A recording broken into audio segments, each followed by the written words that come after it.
તમામ બહેનો, માતાઓ, વડીલો અને યુવાન દોસ્તો, ફક્ત બે ચાર વાત તમારી વચ્ચે કરવી છે. આ દાહોદ એટલે એ ધરતી જેણે આદિવાસીઓની સામે સ્વતંત્રતાના આંદોલનમાં બલિદાન આપ્યા અને પોતાના લોહીથી જે ધરતીને સિંચી, એ ધરતીનું નામ છે દાહોદ.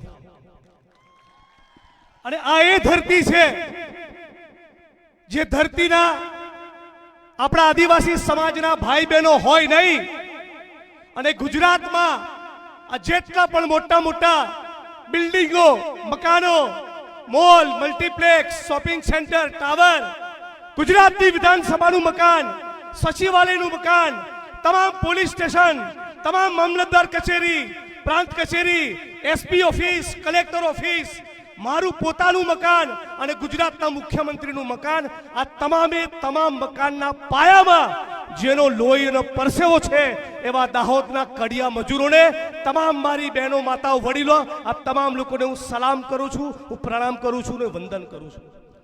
સાથીઓ, સમય પાકી ગયો છે.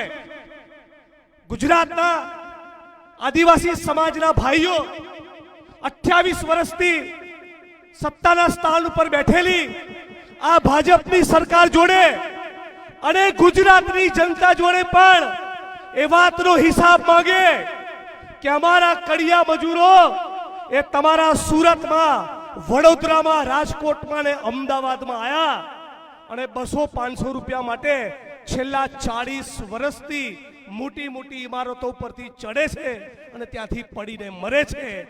આનો હિસાબ માંગવાનો સમય, ભારતીય જનતા પાર્ટીની પાસે હિસાબ માંગવાનો સમય એ આજે આવી ગયો છે. સાથે હું ઘણી વાર વિચારતો હોઉં કે અમદાવાદની અંદર જોઈએ, એક તરફ ઉદ્યોગપતિઓના દીકરા અને દીકરીઓ અને આપણા દાહોદના, ગોધરાના, પંચમહાલના, સોનગઢના, વ્યારાના, વાપીના, બાંસવાડાના, ડુંગરપુરના આદિવાસી સમાજના બાળકો એ સિમેન્ટની થેલી અને કપચીના ઢગલાની અંદર એમનું બાળક ઉછેરતું હોય છે. એક તરફ મોટા મોટા પૂંજીપતિઓના દીકરા દીકરીઓ અંગ્રેજી માધ્યમની સ્કૂલોમાં ભણતા હોય અને આપણું આદિવાસીનું બાળક એ સિમેન્ટની થેલી અને કપચીની ઢગલીની વચ્ચે ઉછળતું હોય. આ ભારતીય જનતા પાર્ટીએ છેલ્લા 28 વર્ષમાં કરેલો વિકાસ છે. આજે પણ ગુજરાતની અંદર જે 100 માંથી 40-45 બાળકો કુપોષિત છે, એમાંના મોટા ભાગના બાળકો એ દલિત, આદિવાસી અને ઓબીસી સમાજના બાળકો છે.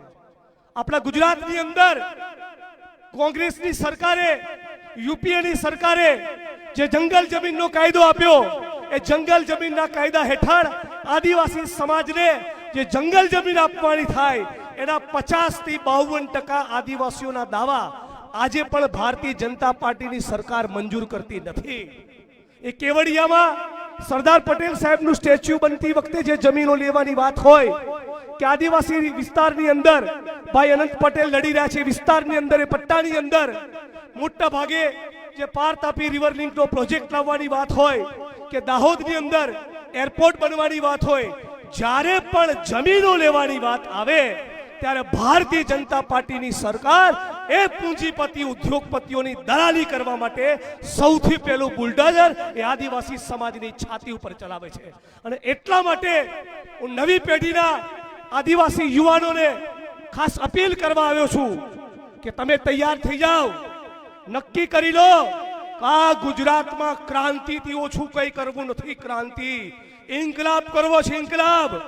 આ ગુજરાતની સરકારને કેવું છે કે આ ગુજરાતની વિધાનસભાનું બજેટ અને ગુજરાતના સંસાધનોમાં સૌથી પહેલો અધિકાર હોય તો આ ગુજરાતના ગરીબોનો, આ ગુજરાતના વંચિતોનો, આ ગુજરાતના આદિવાસી સમાજનો છે. એ ખૂંખારીને આપણે કહેવું પડશે. આપણે બધા સાથે મળીને નારો લગાવીએ છીએ કે જય જોહાર કા નારા હૈ, ભારત દેશ હમારા હૈ. હું તમને આમંત્રણ આપું છું કે આ નારો લગાવવા ગાંધીનગર આવો. આ નારો લગાવવા તમે સુરત, વડોદરા, રાજકોટ અને અમદાવાદ આવો અને અમારા અમદાવાદની જનતાને પણ કહો કે આ મોટી મોટી બિલ્ડિંગો અમારા બાપ દાદાએ પરસેવો પાડ્યો હોય નહીં તો આ મોટી મોટી બિલ્ડિંગો બને નહીં. એનો હિસાબ માંગવાનો સમય આવી ગયો છે. જંગલ જમીનના પટ્ટા આપતા નથી, પૈસાનો કાયદો લાગુ કરતા નથી અને મનરેગા જેવી યોજના જે સોનિયા ગાંધીજીનું વિઝન હતું, શેના માટે કોંગ્રેસ પાર્ટી યોજના બનાવી કે આપણા દેશમાં એક વર્ગ ખેડૂત છે, એક વર્ગ દાડીઓ ખેત મજૂર છે. આ ખેત મજૂરને ખેતીની સીઝન સિવાય પોતાનું ઘર પરિવાર ચલાવવું મુશ્કેલ હતું. ત્યારે સોનિયા ગાંધીજીએ, કોંગ્રેસની સરકારે, યુપીએની સરકારે નક્કી કર્યું કે 100 દિવસની ગેરંટી અમે લઈએ છીએ અને એના માટેની યોજના નહીં, કાયદો બનાવ્યો. હવે આ કાયદાને આ નરેન્દ્ર મોદી આરએસએસની સરકાર જે તમને આદિવાસીને વનવાસી કહે છે, આ આરએસએસ ને ભાજપની સરકારે એ કાયદો ખતમ કરી એને યોજનામાં ફેરવી દીધો. લાગે શું 125 દિવસ કામ આપીશું પણ રોજગારની ગેરંટી નહીં. કોંગ્રેસની સરકારે જ્યારે કાયદો બનાવ્યો ત્યારે કાયદામાં શું લખ્યું હતું? જાન્યુઆરીનો મહિનો હોય, એપ્રિલનો મહિનો હોય, જૂન જુલાઈ કે ઓગસ્ટ હોય, નવેમ્બર કે ડિસેમ્બર હોય, તમે અરજી કરો એના 15 દિવસમાં રોજગાર મળે. હવે મોદી કાયદામાં શું ફેરફાર કર્યો? ના, તમારી મરજી નહીં ચાલે, અમે નક્કી કરીશું ત્યારે તમને કામ આપીશું, કરવું હોય તો કરજો. આ આપણે ચલાવી લેવાનું છે? આ બિલકુલ ચલાવી લેવાનું નથી. અમે કોંગ્રેસ પાર્ટી તમને વચન આપીએ છીએ 27માં ડંકાની ચોટ ઉપર તમે તૈયાર થઈ જાઓ.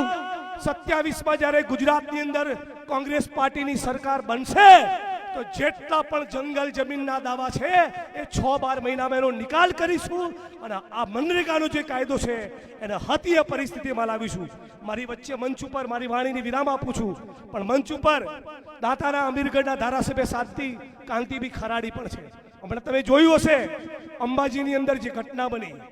આ મંચ ઉપરથી કોંગ્રેસ પરિવાર વતી કહેવા માંગુ છું કે પોલીસનો કોઈ પણ માણસ હોય, નાના કર્મચારી માટે પ્રેમ છે, લાગણી છે, એ પણ દલિત, આદિવાસી, ઓબીસી, કિસાન, મજદૂરનો દીકરો છે. પણ પોલીસના ઉચ્ચ અધિકારીઓને જો ચરબી હોય અને જંગલ ખાતાવાળાને બહુ ચરબી હોય તો કહી દેવાના છીએ. આખા ગુજરાતની અંદર જે જિલ્લામાં, જે તાલુકામાં અમારા આદિવાસી સમાજના માણસોને તમે રંજાડ્યા છે ને, બધાની ફાઇલ તૈયાર કરીને સરકાર બન્યાને 1 વર્ષમાં તમારો હિસાબ કરીશું, જેથી ફરી કોઈ આદિવાસીનું નામ ના લે. તો સાથીઓ, મારી વાણીને વિરામ આપું છું. આપ તમામ લોકોએ આ જન આક્રોશ રેલીમાં પૂરી તાકાત લગાવી, પોતાની શક્તિ લગાડી. એના માટે ફરી એકવાર દાહોદ જિલ્લા કોંગ્રેસ જિલ્લા પ્રમુખ નીનાભાઈને અભિનંદન આપું છું. અને આપણી વચ્ચે મહેશભાઈ વસાવા જોડાઈ રહ્યા છે, એમના માટે પણ જબરદસ્ત તાળીઓનો આવકાર થઈ જાય. આપણે બધા જ સાથે મળીને આ ગુજરાતમાં ગરીબોની, પીડિતોની, શોષિતોની અને વંચિતોની સરકાર બને. સરકાર એની બને જે કાળી મજૂરી કરે છે, પરસેવો પાડે છે, ઉદ્યોગપતિઓની નહીં. જય ભીમ, જય આદિવાસી, જય ભારત, જય કોંગ્રેસ. વૈષ્ણવજન તો તેને કહીએ